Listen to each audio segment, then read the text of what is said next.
నేను వైఎస్ఆర్ బిడ్డ అని చెప్పుకోవడం తప్ప వైఎస్ఆర్ గారిని అభిమానించే మీకోసమైనా వైఎస్ఆర్ గారికి పేరు తెచ్చే విధంగా ఏమైనా ఒక మంచి పని చేసిందా అంటే ఏమీ చేసింది లేదు. మొన్నటి వరకు తెలంగాణలో వైఎస్ఆర్ తెలంగాణ పార్టీ అని పెట్టి నేను ఇక్కడే పుట్టాను, ఇక్కడే పెరిగాను, ఇక్కడే పెళ్లి చేసుకున్నాను, తెలంగాణ ప్రజలే నా ప్రజలు, వాళ్ళకి సర్వీస్ చేస్తాను చచ్చిపోయేంత వరకు అనింది. ఇప్పుడు ఆ పార్టీని గాలికి వదిలేసి ఏ రాజశేఖర రెడ్డి గారిని కుటుంబాన్ని విచ్ఛిన్నం చేసిందో కాంగ్రెస్, ఏ రాష్ట్రాన్ని కాంగ్రెస్ విచ్ఛిన్నం చేసిందో, ఏ కాంగ్రెస్ అయితే రాజశేఖర రెడ్డి గారు చనిపోయాక ఆయన పేరుని ఎఫ్ఐఆర్ లో పెట్టిందో, ఏ కాంగ్రెస్ అయితే ప్రత్యేక హోదా లేకుండా ఈరోజు ఆంధ్రప్రదేశ్ ని సర్వనాశనం చేసే విధంగా విభజన చేసిందో అలాంటి కాంగ్రెస్ లోకి జాయిన్ అయ్యి ఈరోజు జగనన్న మీద మన మీద విషం చెమ్మటం మీ అందరూ కూడా గమనించాలి. ఎందుకంటే నిజమైన రాజన్న బిడ్డ జగనన్న మాత్రమే.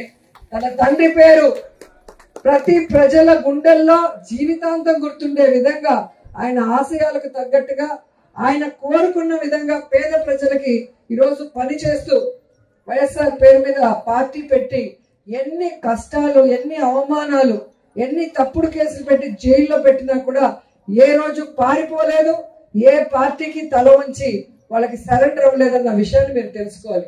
కానీ షర్మిల గారు ఈరోజు కాంగ్రెస్ లో చేరి వైఎస్ఆర్ ఆత్మని క్షోభించే విధంగా చేసింది. ఈరోజు జగనన్నని ఓడించడానికి చంద్రబాబు నాయుడు వదిలిన బాణం లాగా చంద్రబాబు నాయుడికి మంచి చేకూరే విధంగా వైఎస్ఆర్ కాంగ్రెస్ పార్టీ ఓట్లు చీల్చడానికి మా నాన్న వైఎస్ఆర్ అని చెప్పుకుంటుందే తప్ప నాన్న పేరు నిలబెట్టే విధంగా ఏమీ చేయలేదనేది మరొకసారి గుర్తు చేసుకోవాలి. ఈరోజు వైఎస్ఆర్ ఆశయాల కోసం పనిచేసేది జగనన్న అయితే వైఎస్ఆర్ ఆస్తుల కోసం ఈరోజు రోడ్డెక్కి పోరాటం చేస్తుంది షర్మిల. ఏంటి ఈమెకి, ప్రమీలకి, ఈమెకి, షర్మిలకి ఓకే తిట్టచ్చు. ఏ పాపం చేశారు, మీకేం అన్యాయం చేశారు, మీకేం చేసి ఎవరైనా అన్యాయంగా జైల్లో పెడితే అన్నైనా, అమ్మైనా, చెల్లైనా, అక్కైనా ఎవరైనా ఎంకరేజ్ చేస్తారు, ఎవరైనా ఆదుకుంటారు. ఎవరిలో 10 ఏళ్లలో ఆదుకోరా? మీరే అన్నారుగా ఆ రోజు మా అన్నయ్యని అన్యాయంగా పెట్టారు టీడీపీ కాంగ్రెస్ కలిసి, మీరే అన్నారు కదా. మరి ఆ మాటలు ఎక్కడ దాచిపెట్టారు? ఇప్పుడు మీరేమన్నారు? వైఎస్ఆర్ ఉంటే తుపుక్కున కాంగ్రెస్ ముఖం మీద ఉమ్మూసేవాళ్ళు. అవన్నీ మానేశారా షర్మిల గారు? ఏం త్యాగం చేశారు? ఏం త్యాగం చేశారు? మీరు పాదయాత్ర చేశారు, చేసినప్పుడు ఆయన గెలిచారా? పని నా వల్లే గెలిచారని మీరు చెప్పుకోవడానికి. 2019లో పాదయాత్ర ఎవరు చేశారు? ఆయనే కదా. ఆయన ఒక్కడే తిరిగాడు కదా. ఆయన జనం నమ్మారు కదా. నవరత్నాలను పెట్టుకున్నారు, ఆ జనం నమ్మారు, ముఖ్యమంత్రిని చేశారు. మీరు అభినందించాలి కదా. అభినందించక్కర్లేదు. మీరు దేని తెచ్చటం? అంత దుర్మార్గం మీకేం చేశాడు? మీరేమైనా ఇద్దరు గదిలో కూర్చొని అనుకున్నారా నేను ముఖ్యమంత్రి అయితే షర్మిల నిన్ను హోమ్ మినిస్టర్ చేస్తానని చెప్పారా? ఆయన చెప్పేవాడు కాదుగా. చెప్పండి. పోనీ ఇంకేమైనా బంధువులకి ఇచ్చాడా?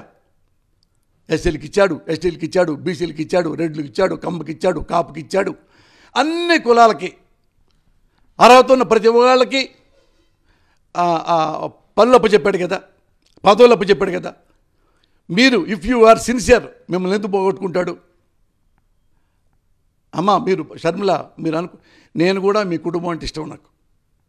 నాకు 81 నుంచి, అప్పుడు మీరు పుట్టారో లేదో నాకు తెలియదు, 81 నుంచి నాకు వైఎస్ఆర్గా తెలుసు. అంత గొప్ప కుటుంబం అది. అంత కుటుంబంలో రాజారెడ్డి గారు, ఇంతమంది 100 మంది ఉన్నారు మీ కుటుంబంలో. ఒక్కడో మీ అన్నయ్య. ఏమొచ్చింది అంత ఆవేశం, అంత ఆక్రోశం, అంత అతిశయం ఎందుకు వచ్చింది చెప్పండి? అంత పాపం ఏం చేశాడు?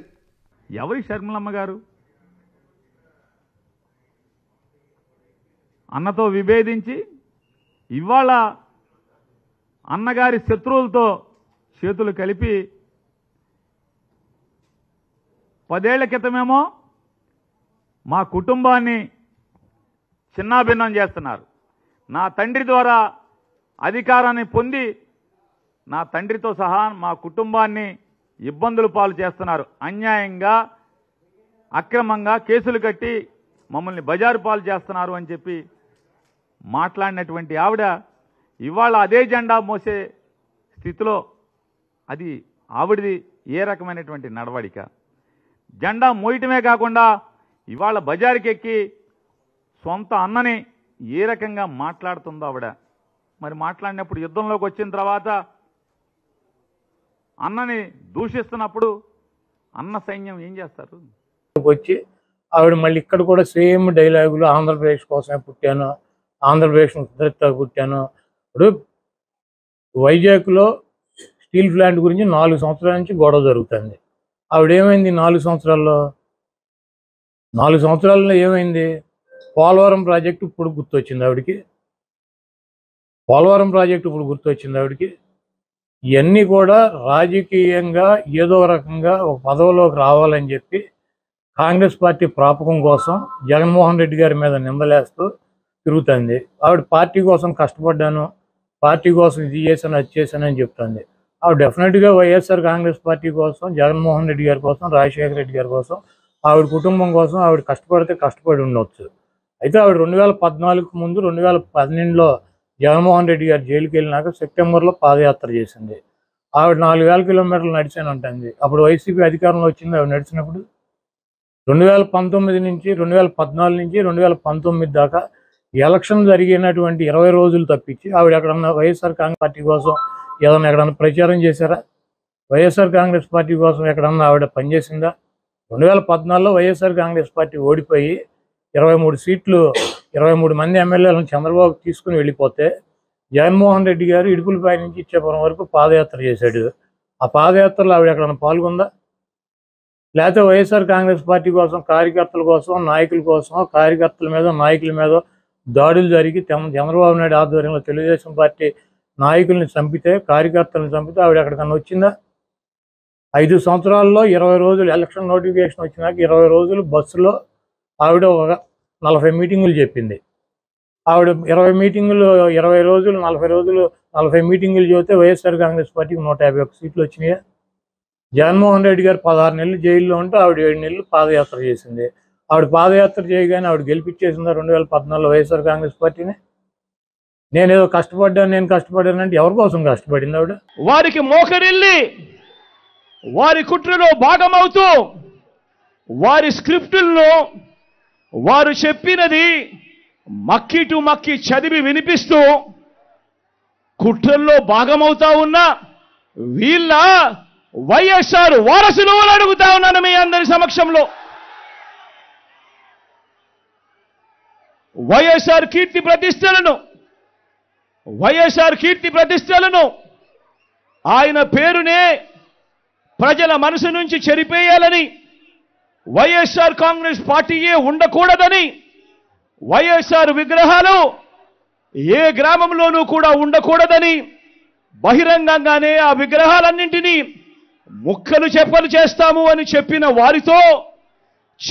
వారితో చేతులు కలిపిన వీరా వైఎస్ఆర్ వారసులు అని అడుగుతా ఉన్నాను. మరి ఇక్కడే ఆలోచన చేయమని అడుగుతా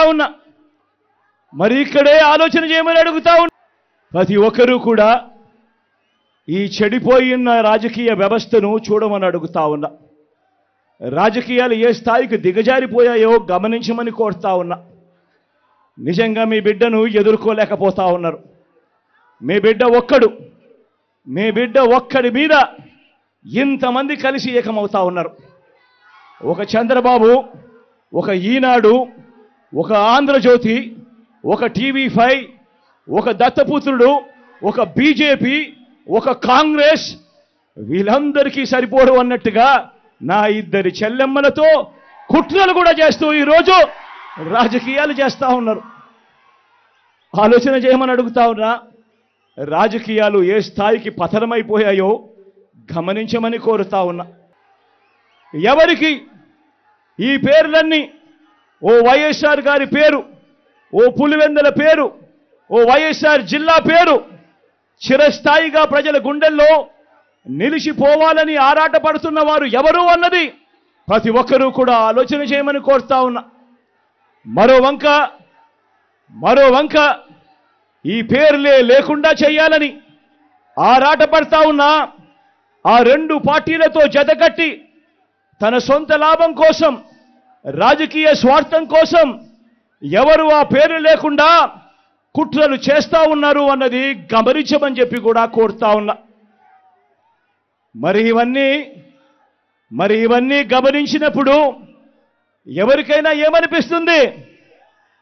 మరి వీరు వైఎస్ఆర్ వారసులా, లేక వైఎస్ఆర్ గారు ఎవరితో బ్రతికుండగా యుద్ధం చేశారో, వైఎస్ఆర్ గారు అభిమానించే ప్రతి గ్రామంలోనూ అభిమానించే వాళ్ళు, ప్రతి గ్రామంలో అభిమానించే కార్యకర్త ఎవరితో అయితే యుద్ధం చేశారో ఆ చంద్రబాబుకు వారసులా అని చెప్పి మీరే ఆలోచన చేయమని చెప్పి ప్రతి ఒక్కరిని కూడా కోరుతా ఉన్నా.